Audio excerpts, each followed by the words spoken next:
On the Siberian train, we are back at the table, eating leather patches of squid and more trackside vendor-acquired salami. With some Moloko and vodka to stop the sweats and shivers from sinus infection and slow, steady consumption of bottle after bottle. I do not know I have seen the future, and I don't believe in one.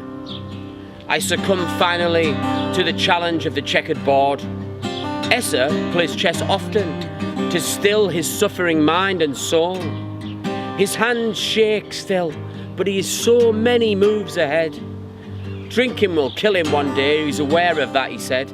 In Udmurtia, he heard the voices of the Fenugrean dead before he met his fox familiar in a mushroom-style vision. But there's heavy stuff that haunts him, nipping at his heels, like Robert Johnson's relentless hellhound on the trail. Last night I saw his limbs twitching under bunk blankets, and I swear he started drinking again in his sleep to make it stop. His pocket vodka medicine response made me wonder if this trip would tear us all asunder, if we should all just bail before the cost kicks in and our raging hearts fail.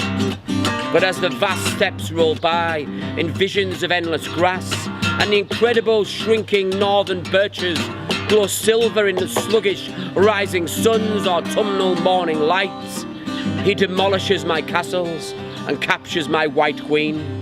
His mind moves delicate through mathematical spheres. The board is no smaller than the whole of Russia for him.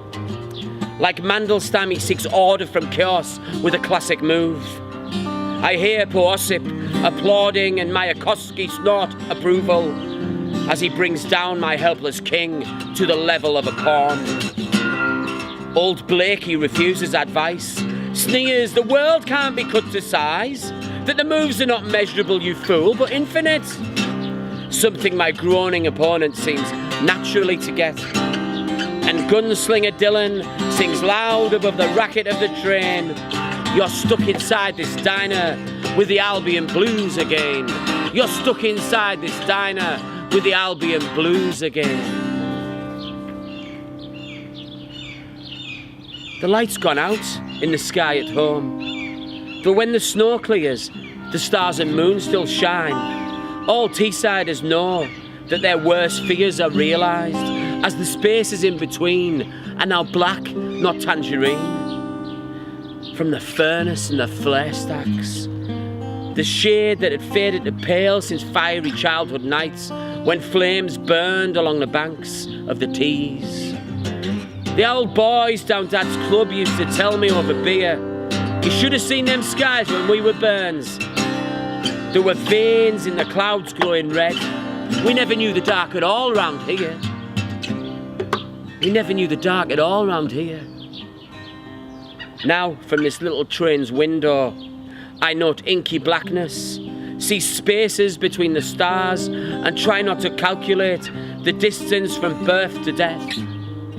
Thinking instead of Jesus of the Elk, suffering on the tracks.